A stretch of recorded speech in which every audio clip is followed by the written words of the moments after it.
मुझे डर लगा। अच्छा कोई क्या डोनाट खाচ্ছ वाओ দারুণ।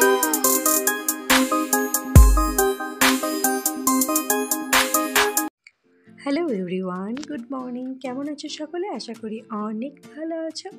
আমি প্রিয়া মণ্ডল ফ্যামিলি ব্লগের পক্ষ থেকে তোমাদেরকে অনেক স্বাগত, অনেক ভালোবাসা। চলে এসেছি আরও একটি ব্লগ ভিডিও নিয়ে। সকাল সকাল দেখো মার ছেলেতে চলে এসেছি রান্নাঘরে। বাবু এখন বসে বসে পপকর্ন খাচ্ছে, আমি একটু চা করে নিলাম। আসলে ইন্ডাকশানে করেছি তাই পাত্রটি খুব একটা গরম হয়নি, আর কাপটা একটু ছোট হয়ে গেছিলো বলে চেঞ্জ করে নিলাম। ওইদিকে ঘরের সমস্ত কাজকর্ম কমপ্লিট হয়ে গেছে, তাই ভাবলাম দুপুরকার খাবারটাও বানিয়ে ফেলি। কিন্তু প্রতিদিন কি ডাল ভাত ভালো লাগে বলো তো বন্ধুরা? তাই ভাবলাম আজ একটু ভেজ বিরিয়ানি টাইপের বানাবো আর কি, মানে ভেজ পোলাও যেটা বলে আর কি না। আর এইদিকে ভাতটা চাপিয়ে আমি চলে এসেছি বাবুকে নিয়ে একটু পড়াতে। আমি প্রতিদিন সকালবেলায় 1 ঘন্টা সকালে 1 ঘন্টা রাত্রেতে ওকে বসানোর চেষ্টা করি, মানে সদ্য আর কি লিখতে শিখেছে। আর এইদিকে দেখো আমার চা খাওয়া হয়ে গেছে, আমার কত গুড বয় দেখেছো। আমার প্লেটটা রাখতে যাচ্ছে রান্নাঘরে। আর আমাদের কোয়ার্টারে কিছুদিন ধরে জলের সমস্যা হচ্ছে প্রচণ্ড পরিমাণে। मुझे डर लगा। अच्छा बेश ठीक है, डर लगবে না। লাও ভাই এ লেখো, এ লেখো। লিখবে কি লিখবে না? না রক্ত হতে হবে না। না সুন্দর বেবি আমার, ভালো বেবি আমার, আমার গুড বয়। একটা এ লিখে দাও তো, এটা এ লিখে দাও, এটা এ লিখে দাও, এ লিখে দাও। এ লেখো সুন্দর করে, নাও বসো। না এ লেখো একটা সুন্দর করে, ছবি তো সবাই দেখবে তোমাকে। একটা এ লিখে দাও তো, না এ লিখে দাও। ওরা তোকে দেখছে সবাই, সবাই গুড বয়। পড়তে বসতেই ওর ডোনাট খেতে ইচ্ছা করেছে, তার জন্য বাবাকে ফোন করেছিল আমার ডোনাট চাই। ও জীবনে কখনো খায়নি না, আমরা খেয়েছি। ওর বাবা তো বুঝতেই পারিনি যে ও কী চাইছে। তারপরে আমি আবার তোমার গুগল থেকে সার্চ করে ছবি পাঠালাম, তারপরে ওর বাবা বুঝতে পারলো যে কিনে নিয়ে এসছে। জানি না আদৌ খাবে কি না, কারণ ও কোনো জিনিস খেতে চায় না, একটু একটু করে মুখে দেয়, বাস ফেলে দেয়।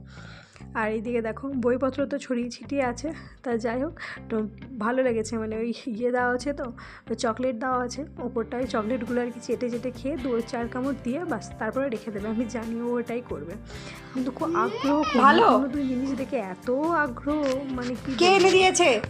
যাই হোক কি এনে দিয়েছে এটাই অনেক। এটা কি, এটা কি পড়াশোনায় ডোনাট? জানি না কেন মন নেই পড়তে। না থ্যাংক ইউ বলেছো বাবাকে? টুকটুক করে লিখে দেয়। বাবাকে থ্যাংক ইউ বলেছো? লিখতে চাইছে না, মানে থ্যাংক ইউ বলেছো বাবাকে? হয় না, আমাদেরই হয় এক একদিন। যাই হোক দেখো চলে এসছি আমি রান্নাঘরে। কি অবস্থা দেখেছো মটরশুঁটিগুলো? মানে কিছুদিন আগে নিয়ে এসেছিলো, একদম প্যাকেটের মধ্যে ভরাই ছিল, আমি বার করতে ভুলে গেছিলাম, তো একদম হেজে গেছে। আর এইদিকে নিউট্রেলা নিয়ে এসে, ওটা তো আগে থেকে ভিজাতে দিইনি, তাই ভাবলাম যে একটু জলে আর কি সিদ্ধ করে নেবো, তাহলে তাড়াতাড়ি আর কি ভেতরটা আর কি সিদ্ধ হয়ে যাবে।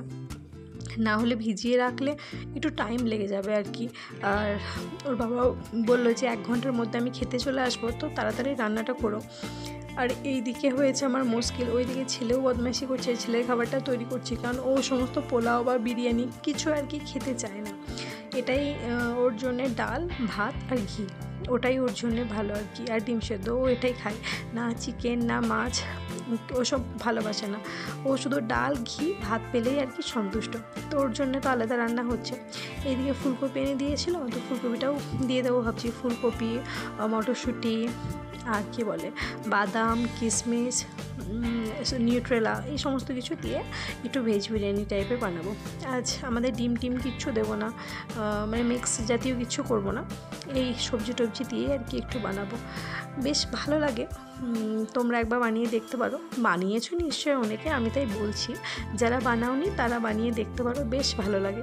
মানে প্রতিদিন ডাল ভাত ঝোলের চেয়েও মানে এক একদিন এরকম খাবার খাওয়া যেতেই পারে, তাই না?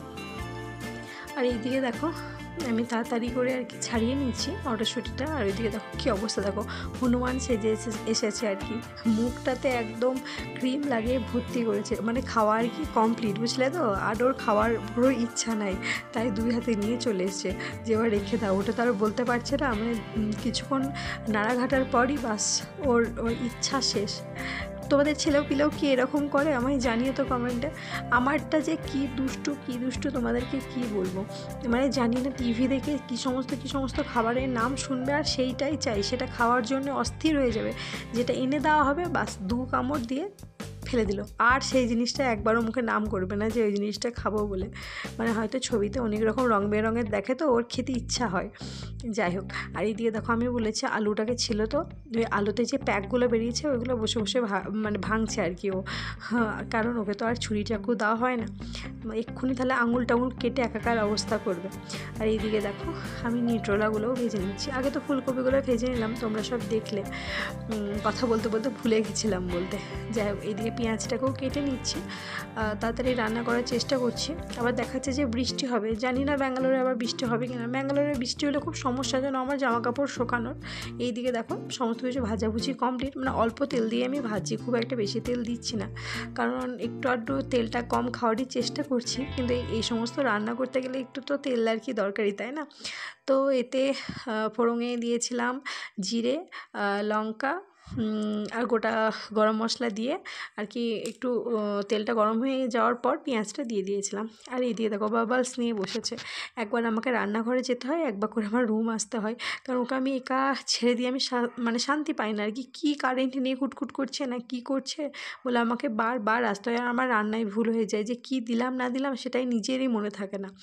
যাই হোক, এইদিকে দেখো আদা রসুন বাটাটা একটু দিয়ে দিলাম, মানে অল্প পরিমাণে আদা রসুন বাটা দিয়েছি।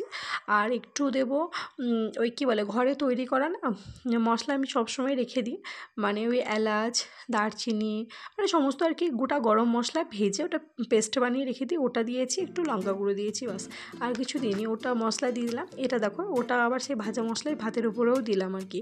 আর একটু দিলাম গোলমরিচের গুঁড়ো, বাস এই দেবো, ঘি দেবো, লবণ দেবো, এটা দিয়ে ভালো করে আর কি মাখিয়ে চুখিয়ে নেবো, মানে ভালো করে আর কি নেড়ে চেড়ে নেবো আর কি ভাতটার মধ্যে। আর ওই পেঁয়াজের যে মশলাটা করেছিলাম ওটাও শুদ্ধ দিয়ে দিলাম। আমার পাত্রে আর কি, মানে পাত্র আমার ছোট হয়ে গেছে আর কি, বুঝলে তো, এই কড়াইটাই বড়, তা আগে এই কড়াইটাতে আর কি আমি চাপাইনি, তার জন্য আমার 2টো পাত্র লাগাতে হলো। আমার ঘিটা বাড়ি থেকে এই বোতলে ভরেই নিয়ে এসেছিলাম, অন্য কিছুতে আর কি রাখাও হয়নি, তো এতে ধরেই দিয়ে দিলাম। এদিকে দেখো নাড়াচাড়া করছি, মোটামুটি আমার হয়ে গেছে। রান্না করতে আমার বিরক্ত লাগে না জানো তো, কিন্তু পরিষ্কার করতে বড্ড বিরক্ত লাগে। এই দেখো তৈরি হয়ে গেছে, দেখতে তো অপূর্ব লাগছে, জানি না খেতে কীরকম হবে, কিন্তু দেখতে খুব সুন্দর হয়েছে আর কি, একদম ঝরঝরে হয়েছে। এটা আমরা যে চালে আর কি ভাত খাই ওই চাল দিয়েই করেছি, অন্য কোনো চাল দিয়ে করিনি। বেশ সুন্দর হয়েছে দেখতে, একদম ঝুরঝুরে টাইপের হয়েছে। দেখো একদম ঝুরঝুরে হয়েছে। কত মশাইকে জিজ্ঞাসা করবো কেমন হয়েছে, তারপরে তোমাদেরকে অবশ্যই জানাবো যে কেমন হয়েছে। যাই হোক, আর এইদিকে দেখো ভাতটা রেখে দিলাম, এবার পালা হলো পরিষ্কার করার। এটা আমার খুব কষ্টকর জিনিস জানো, রান্নাবান্না করার পর যখন এই সময় হাঁড়ি খোড়া সব পরিষ্কার করতে হয়, গ্যাস মুছতে হয়, তারপরে এখন কটা বাজবে জানো, ওই 1:45 মতো হবে আর কি। এখন আমার বাসনপত্র পড়ে আছে, আজকে ঠাকুর পুজোও করা হয়নি সকাল সকাল, তো ঠাকুরকেও এখনও পুজো দিইনি। যেদিন আমার সকাল সকাল ঠাকুর পুজো করা হয় না, সেদিন আমার অনেক বেলা হয়ে যায়, 2টো কি 2:30টা হয়ে যায় আর কি, কারণ এই যে রান্নাঘরে যেহেতু রান্না করতে শুরু করে দিয়েছি, এবার রান্নাবান্না করা, বাসন ধোয়া, সমস্ত কিছু পরিষ্কার করা, জামা কাপড় এখনও ভেজানো আছে, ওইগুলো দেখো ডিম নিয়ে বসেছে, কি অত্যাচার দেখছো। মোটামুটি আমার পরিষ্কার হয়ে গেছে, এবার আমি যাব জামা কাপড় কাচাকাচি করতে। আর এই জামা কাপড়গুলো শুকিয়ে গেছিলো, তো ভাবলাম আগে তুলে রাখি, তারপর আবার কেচে এসে আবার মিলবো, তাই তাড়াতাড়ি করে তুলে নিচ্ছি। এগুলো পরশু কেচেছিলাম, মানে 2-3 দিন লাগছে শুকাতে, মানে ভালোভাবে রোদ্দুরই আর কি উঠছে না, ওই যেটুকু রোদ্দুর আসছে উল্টিয়ে পাল্টিয়ে দিয়ে দেখছো প্রত্যেকটা বারান্দাতে জামাকাপড় মেলা, কারোর একদিনে শুকায় না, 2 দিন 3 দিন 4 দিন করে সে মেলে রেখেই দেয়, কী করবে।